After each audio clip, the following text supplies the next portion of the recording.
We are living in an era where the human body is imprisoned by chairs, and Bunn, or even you, is being fragmented by gigabytes of data every day.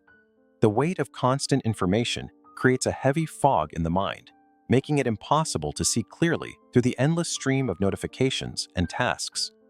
Why is it that when we feel most stuck, Bunn's first instinct is to say, "I think I will go for a little walk right now"? This urge is not just a simple desire for physical movement. It is a profound and ancient call for a total migration of the human soul. Stepping away from the screen is the first act of rebellion against the digital cage that keeps our minds spinning in circles without any real end. As he ties his laces, he is not just preparing for a walk. He is re-establishing the discipline required to reclaim his own mental space and focus. The moment the door opens, the outside world invites him into a reality that is far more expansive than any high-resolution screen could ever hope to provide. He leaves the digital ghosts behind, stepping into the warmth of the sun and the refreshing air that signals the start of a deep mental recovery. The rhythmic sound of his footsteps on the pavement creates a natural beat, a lo-fi soundtrack for a journey back to his own inner peace and clarity. With every step, the tension in his shoulders begins to melt away, replaced by the simple, grounding reality of moving through physical space in the real world. He enters the park, where the trees stand tall and silent, offering a sanctuary for a brain that has been shouting for a break all day long. When Bunn walks without a specific destination or the pressure of a deadline, his brain enters a unique state called active disengagement from the world.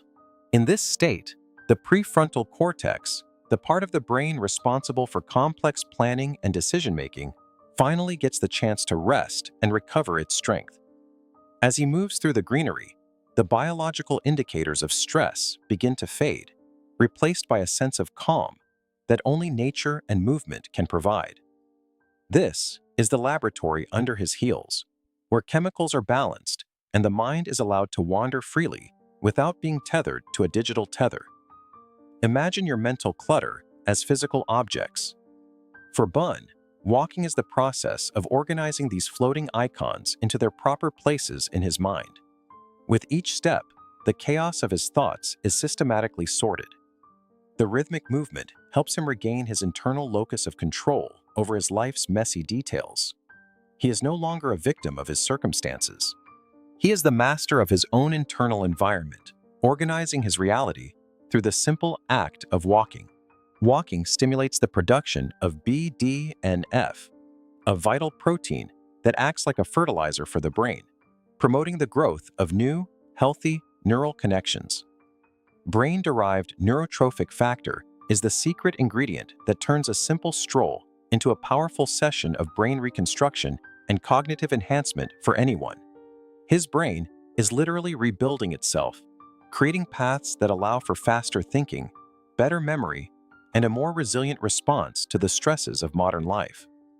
The tempo of his walk matches a calm heartbeat, creating a physiological harmony that tells his nervous system it is safe to relax and think creatively. Deep breathing combined with movement increases oxygen flow, acting like a fresh breeze blowing through a dusty attic, clearing out the cobwebs of the mind.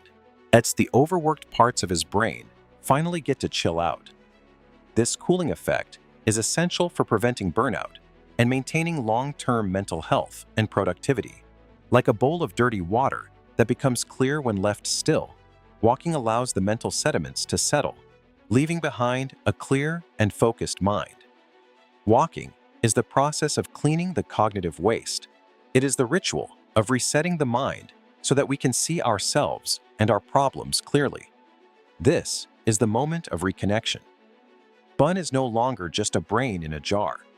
He is a physical being connected to the living world. He reclaims his sense of agency.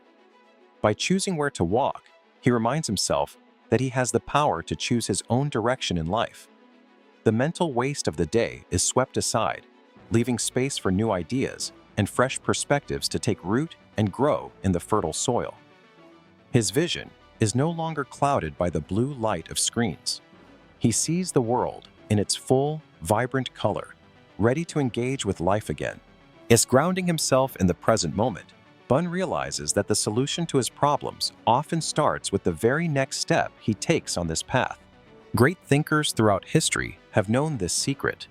They understood that the mind and the body are not two separate entities, but one moving whole.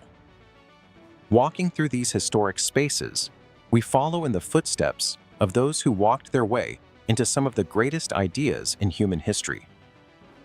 Nietzsche famously said that only those ideas which are conceived while walking have any real value. He spent hours every day moving his body to think. For him, movement was the essential fuel for the fire of the intellect. Without the walk, the thoughts remained stagnant, trapped in the confines of the room. Steve Jobs was another famous proponent of the walking meeting. He knew that the best way to solve a difficult problem was to get moving, as he believed that walking stimulated the kind of lateral thinking that is often impossible when sitting face to face across a desk in a sterile office room. Walking beside someone reduces the pressure of eye contact, allowing for a more natural flow of ideas and a deeper, more honest connection between people talking. The physical synchronization of walking together often leads to a mental synchronization, making it easier to find common ground and solve complex disagreements or issues. He stops at a shelf, his fingers tracing the wisdom of the past, searching for the phrase that explains why he feels so much better now. Solvitur ambulando. It is solved by walking. This ancient Latin phrase serves as a reminder that movement is often the best medicine for the mind. Whatever the problem, whether it is a creative block, a personal struggle, or a technical hurdle, the answer is frequently found somewhere along the path you walk. The sensory input of the walk, the sound of the leaves, is the feel of the air, provides the necessary distraction that allows the subconscious to work its magic. It is like a symphony for the senses, where every element of the environment plays a part in harmonizing the dissonant thoughts in his tired head. Walking breaks the deadlock of cognitive dissonance. It forces the brain to reconcile conflicting ideas through the steady, predictable movement of the physical body in space. When the body moves in a rhythm, the mind begins to follow that rhythm. The static of confusion is replaced by the smooth operation of logic. Ideas start to flow like a river that has finally found its way past the dam. The stagnation is gone, replaced by a sense of momentum. He finds a common language for his diverse ideas. The fragments of his day come together to form a complete and meaningful picture of his life. He is part of a long tradition of walkers. From philosophers to tech moguls, they all found their truth by simply putting one foot in front.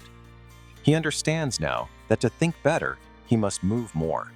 The wisdom of the ages is literally at his fingertips and under his feet today. Every step is an affirmation. Every mile is a victory. He is moving forward, not just in the park, but in the grander journey of his life. As the day fades, the inner clutter can sometimes return, like the blurry neon lights of a city at night that confuse the tired traveler's eyes. The world can feel like a maze of reflections and half-truths when your cortisol levels are high and your mind has been working for too long.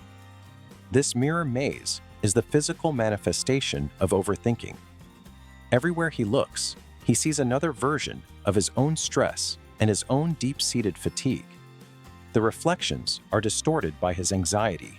He feels trapped in a loop of negative thoughts that seem to have no beginning and no clear end. His nervous system is screaming for help. The cortisol in his blood is like a heavy fog that makes every decision feel 10 times more difficult. But Bunn does not stop. He decides to keep moving. He knows that the only way out of the maze is to walk straight through it. With each step, the illusions of his anxiety begin to break. The mirrors of his self-doubt can no longer withstand the steady pressure of his progress. The glass falls away, revealing that the walls were never really there. The limits he felt were mostly constructs of a mind that needed a walk. The space behind the mirrors is infinite. This is the mental freedom that comes when you stop fighting your thoughts and start moving your body instead. Standing on the bridge, he sees the bigger picture. The city is just a collection of lights, and his problems are just a part of the journey. He smiles because he has reclaimed his peace. He has proven to himself that he can move through the darkness and find the light again easily. Yes, this warmth is the feeling of self-compassion. He realizes that being lazy was actually his body's way of asking for this essential time to heal. His heart beats with the rhythm of the world. He is no longer racing against a clock. He is living in the moment, one step at. Walking is an act of defiance. It is Bunn saying to himself, I am still moving forward. I am still the author of my own story. The morning light brings a fresh perspective. Bunn wakes up not with dread, but with a sense of excitement for the ritual that awaits him. He looks like a new person because, in many ways, he is. His brain has been reconstructed, and his spirit has been renewed by his walk. This 15-minute challenge is his new secret weapon. It is the simple ritual that ensures his mind remains a clean and productive space for creativity. He stacks his habits, walking for the body and listening to a podcast for the mind. It is a double investment in his own future and well-being. Whether it is by a lake, through a narrow alley, or up a steep hill, every environment offers a different kind of mental refreshment for him. The physical effort of the climb mirrors the mental effort of overcoming a hurdle, but now he has the stamina to reach the very top. He has entered the flow state. The world around him moves in slow motion, while his mind operates at its highest and most creative level ever. Don't wait for inspiration to strike you while sitting down. Be like Bunn. Use your footsteps to create the very inspiration you are looking for today. I challenge you to keep your mental space clean for the next 7 days. Sometimes, the answer isn't in thinking more, but in walking further. Welcome back to yourself. Take that first step today and discover the therapy that has been waiting for you under your own 2 feet.